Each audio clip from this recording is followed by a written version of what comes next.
Transformers, War for Cybertron, Earthrise, Trailbreaker, référence E34, est une nouvelle figurine de la gamme Earthrise. Il fait partie de la troisième vague des figurines Deluxe et il vient tout juste de sortir en France, en magasin en ligne et magasin physique, et il commence à apparaître un peu partout dans le monde. Bienvenue sur la chaîne TF Toybox, la chaîne qui passe en revue les nouveautés Transformers. Comme d'habitude, nous allons passer en revue le packaging, le mode robot, le mode véhicule, on montrera des comparatifs, mais avant, un petit historique du personnage. Trailbreaker est un Autobot de l'équipage original de l'Arche, dans le tout premier épisode Transformers de 1984. Et il apparaîtra ponctuellement dans des épisodes de la saison 1 et saison 2 de Transformers en 84 et 85. Un Autobot présenté comme un personnage jovial et qui a quelques particularités parfois considérées comme des super-pouvoirs. Sa caractéristique principale est notamment de générer un bouclier de protection, c'est un peu Monsieur Forcefield. Il peut générer des champs magnétiques pour se protéger lui ou ses alliés des tirs ennemis. C'est à partir de la série IDW More Than Meets the Eye que Trailbreaker a été un petit peu plus mis en avant, et en ayant eu sa propre BD Spotlight qui l'a mise en avant. Il est présenté comme quelqu'un qui traîne souvent au bar et qui aime beaucoup la boisson, attention à l'abus de boisson les enfants, et il a gardé son super pouvoir de champ magnétique. On va passer en revue tout de suite le packaging. À l'avant on retrouve notre logo Transformers Earthrise War for Cybertron Trilogy, Earthrise étant la deuxième partie de la trilogie.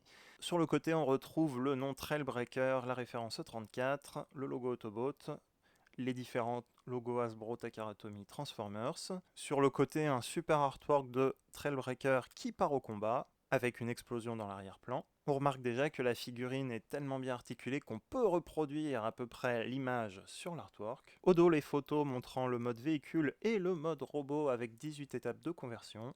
Et à l'arrière, un dessin du poster de War for Cybertron Earthrise. On voit même que Trailbreaker apparaît en dessin. Petite remarque, le dessin s'est inspiré de la version jouet précédente de Trailbreaker et pas de cette version-là. Mais c'est quand même chouette de l'avoir ici. Avant de continuer, n'hésitez pas à suivre la chaîne pour recevoir automatiquement les futures vidéos. Sachez également qu'il y a l'Instagram et le Facebook TF Toybox pour consulter d'autres news et d'autres contenus photo-vidéo. Trailbreaker Earthrise est une représentation très fidèle de Trailbreaker de génération 1, comme on va le voir maintenant. On peut déployer des accessoires en plus au niveau de sa tête. Le sac à dos, entre guillemets, s'ouvre pour pouvoir déployer deux petits accessoires en plus, qui sont fixés, un canon et le fameux générateur de force field.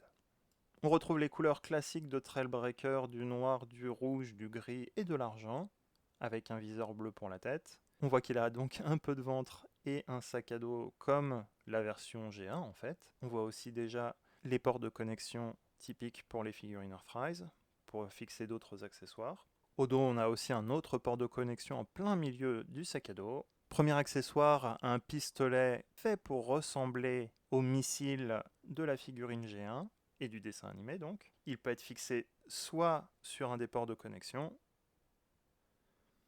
On peut le fixer également dans sa main pour représenter le prolongement de son bras, comme dans le dessin animé de 84. On a donc Trailbreaker ici avec toutes ses armes déployées, et un beau gros logo Autobot sur le ventre. On regarde en détail, vu du dessus, les deux petits accessoires fixés au dos, le fameux canon et le générateur de bouclier. Dommage que le canon soit noir parce qu'il se confond un petit peu avec la tête, le corps et le reste de Trailbreaker, alors que le générateur en gris ressort un peu plus. Pour les stocker et les ranger, c'est très simple, il faut ouvrir le bouclier et rabaisser les armes. Le sac à dos peut servir effectivement de bouclier, il est détachable. C'est tout simplement le dessus de la voiture. Beaucoup de voitures Autobot Earthrise ont une partie du véhicule qui se détache pour former un bouclier ou un accessoire en plus. C'est le cas de Trailbreaker, le dessus de la voiture devient un bouclier. On voit le dos de la figurine avec les accessoires exposés. Trailbreaker peut donc avoir à la fois une arme et un bouclier pour se protéger. On notera aussi qu'avec le port de connexion sur le toit, on peut donc fixer un accessoire. Ici, j'ai repris tout simplement le même pistolet. On va passer aux articulations. Comme beaucoup, voire toutes les figurines Earthrise, il est articulé au poignet, au coude, aux épaules, à la tête.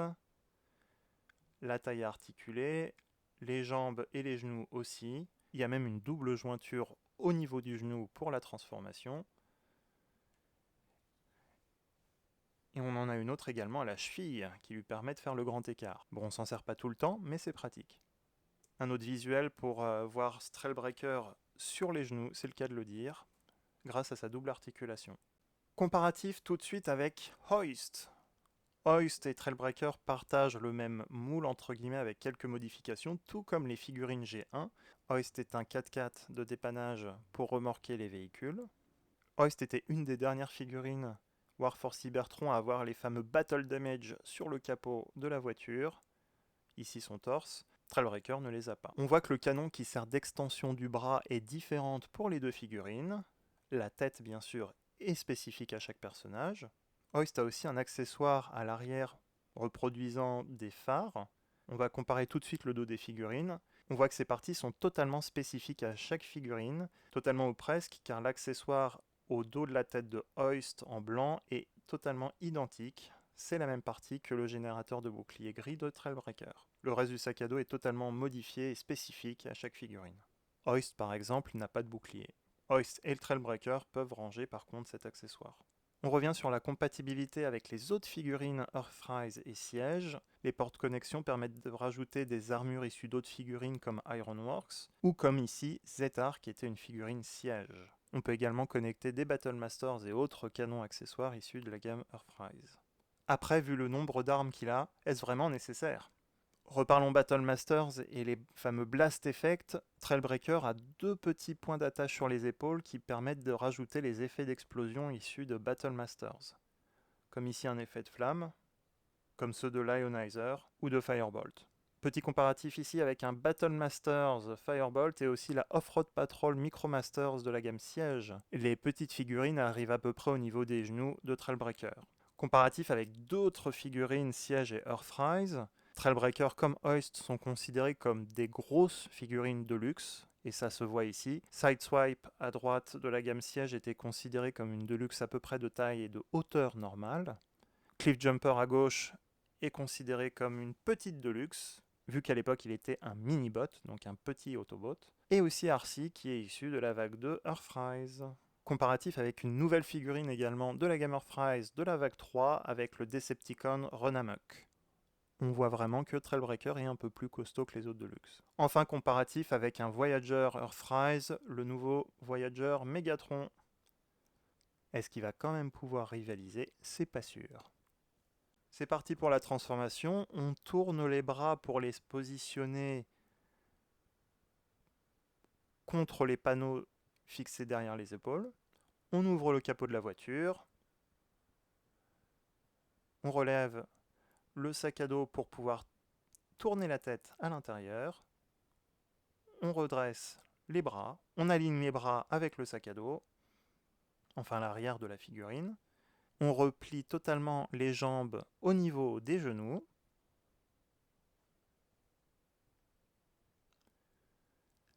La figurine va se replier au niveau de la taille. On relève les bras pour pouvoir les rabattre vers l'intérieur et positionner les panneaux du côté de la voiture en mode véhicule.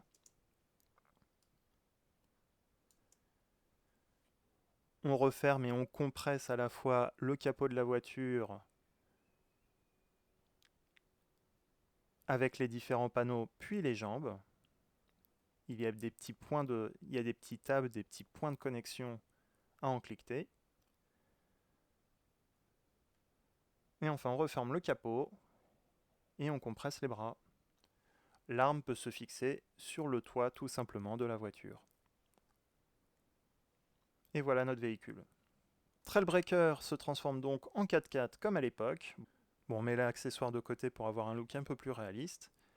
La figurine roule bien sur une surface plate. En dessous de la carrosserie, on voit quand même un petit peu les mains apparaître et on voit qu'il n'y a pas beaucoup d'espace. Il y a vraiment quelques millimètres entre le dessous de la voiture et le sol. Si on regarde en détail, on a des détails peints sur la voiture, très minimalistes, mais bien présents, comme par exemple les jantes qui sont peintes. On a des rayures jaune, orange, rouge, comme à l'époque en 84, avec une petite bande argentée. À l'arrière, on retrouve même les phares rouges de la voiture. Une autre vue de côté avec les différentes bande peinte. Malheureusement, les vitres ne sont pas peintes, mais la vitre avant est bien transparente, bleu foncé, une couleur un petit peu bleu fumé. Sur le capot, on retrouve notre logo Autobot. À l'avant, on voit que la matière plastique utilisée pour la vitre et les phares est un bleu foncé légèrement teinté transparent, mais pas trop, plutôt fumé même. Et la grille avant du véhicule est peinte en argent. Si vous êtes intéressé, le dessous de la voiture. On a donc quand même une voiture qui roule bien, avec un canon qui peut se monter sur le dessus. Pour ceux qui ont réussi à se procurer la figurine Centurion, il y a un pack d'accessoires livré avec, et parmi les accessoires, il y a un radar pour Trailbreaker. Ce radar est censé se monter sur le toit de la voiture pour représenter une scène du dessin animé. L'accessoire est donc sympa, mais donc pas indispensable. C'est bien que Hasbro ait quand même pu le caser quelque part. On verra Centurion dans une autre vidéo. Comparaison maintenant avec Hoist. En termes de couleurs de décoration, on retrouve forcément les mêmes différences qu'avec le mode robot, c'est les mêmes. Les deux représentent deux personnages différents dans la série.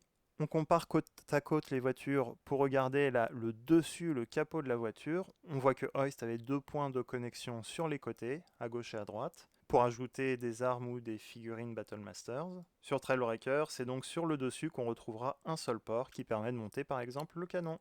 Comparaison avec Alpha Strike Sideswipe de la gamme Siège, on voit qu'en termes de proportions, ils sont à peu près équivalents. L'un est plus fin et allongé, l'autre est un peu plus gros.